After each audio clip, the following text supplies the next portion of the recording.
Senator for Moroney. Speaker, the costs of running a business here in Queensland have quite literally skyrocketed. There's the soaring cost of electricity, rents, fuel, interest rates, utilities, gas, wages and insurance. But over and above all that are the costs to small business owners from the extraordinary ratcheting up of government interference and mounting levels of red and green tape, punitive new laws and regulations imposed on business owners, most of whom have been treading water for the last few years.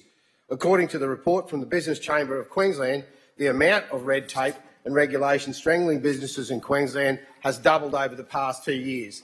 Last year, the Business Chamber of Queensland reported that the median regulatory compliance cost on business jumped from $25,000 in 2021 to $50,000 in 2023, doubled.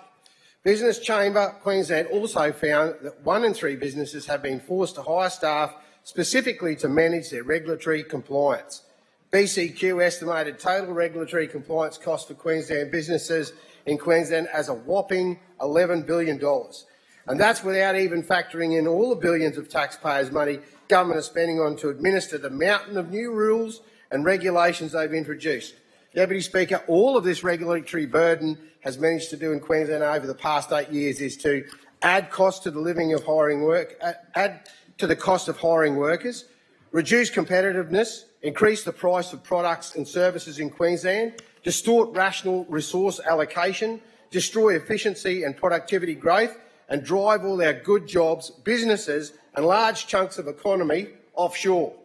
All of Queensland individual communities and businesses are drowning in a sea of legislation, forms, reports, licences, permits, rules, more regulations, guidelines and policy directives.